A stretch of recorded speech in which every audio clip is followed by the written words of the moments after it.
avec nous.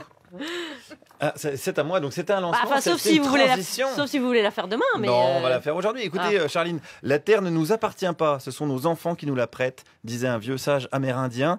Si j'étais président de la République, je nommerais Mickey Premier ministre, lui répondait quelques années plus tard Gérard Lenormand, qui, contrairement à ce que son nom indique, marchait quand même plus au LSD qu'au cidre doux.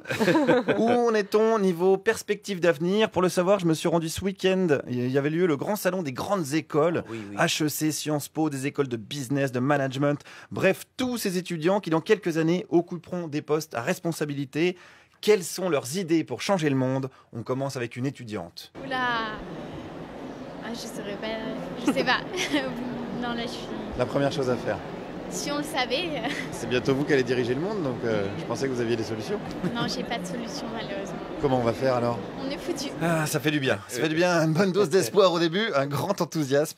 À peu près celui qu'on retrouve dans le groupe Les Neurasthéniques Anonymes, qu'on connaît plus d'ailleurs sous le nom des Jeunes avec François Fillon. Allez, poursuivons avec un étudiant cette fois-ci. Comment on change le monde? Moi, je suis un peu vieux con. La méthode un peu révolutionnaire, pas trop mon truc. Je pense qu'il faut un peu se sacrifier. Voilà, le monde demain sera pas forcément merveilleux. Il va falloir sacrifier, faire des efforts. Et voilà, il faut l'accepter. Ah ouais, c'est pas réjouissant ça. Ah non, mais le monde n'est pas réjouissant.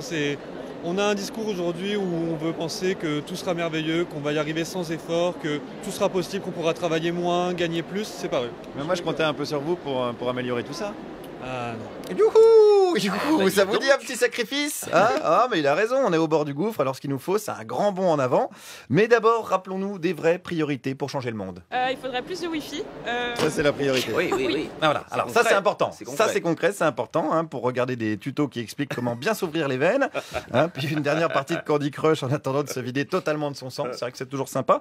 Qu'est-ce qu'il faudrait faire d'autre? Les gens qui fument, faire payer des amendes pour les cigarettes jetées par terre. Ça, c'est le premier truc à faire.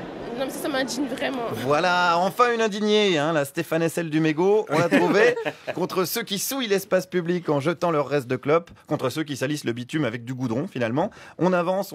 Alors parlons fiscalité maintenant, ça c'est important pour changer le monde. Une étudiante proposait de faire payer des impôts aux pauvres. Mais moi, je pense que déjà, tout le monde devrait payer des impôts. Ah, première mesure, tout le monde paye des impôts.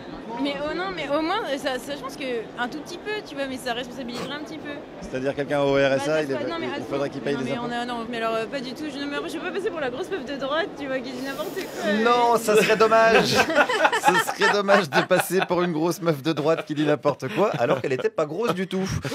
Pour le reste, débrouillez-vous, chacun fera son avis. Alors après, j'ai dit changer le monde, mais j'ai pas dit changer le monde forcément en mieux. Tiens, qu'est-ce qu'il faudrait faire? Avoir une vision plus économique, je pense, sur le monde entier, et pas que sociale. Là, on pense trop au social en ce moment. Je pense, oui. Ah ouais, c'est marrant, parce qu'il y a des gens qui disent l'inverse, c'est pour ça. Je sais, chacun a sa vision des choses. Moi, je pense qu'on pense trop social et pas assez économie. Mais c'est pour ça que le monde va pas bien. Je dirais pas qu'il va pas bien, mais il tourne pas à 100%. Eh non, il tourne pas à 100%, il tourne même à 1%. Ça correspond au pourcentage d'humains qui concentrent toutes les richesses. Mais bon, à un moment donné, les 99% autres, ils se bougent pas le cul non plus. C'est quand même pas compliqué de vendre un rein pour se payer une école de commerce, je suis désolé, quoi. Le DC Paris, par exemple, tiens, eux, ils ont des idées pour changer le monde. Il faudrait changer la politique française. Ah, intéressant. Ouais. Qu'est-ce qu'il faudrait faire alors? Plus libéraliser l'économie, je pense, avec une multipolarisation des écoles, plus de libéralisme, plus de self-made men. Il faut venir à l'EDC parce que création d'entreprise, c'est synonyme de décès. Oui, création d'entreprise, c'est synonyme de décès. Et ton discours aussi, un petit peu synonyme de décès. Est-ce qu'on aurait une voix discordante là dans cette bouillie néolibérale? Eh bien oui, j'en ai trouvé une d'ailleurs plutôt radicale. Moi, je pense qu'il faudrait supprimer toutes les monnaies. C'est pas du tout cohérent. Ça crée trop de strates. Ça sert à rien. Supprimer les monnaies carrément? Ouais, supprimer les monnaies. Uniquement des échanges. Pas en nature, mais des échanges de biens, quoi. Des échanges de biens ou de services, voilà, du troc.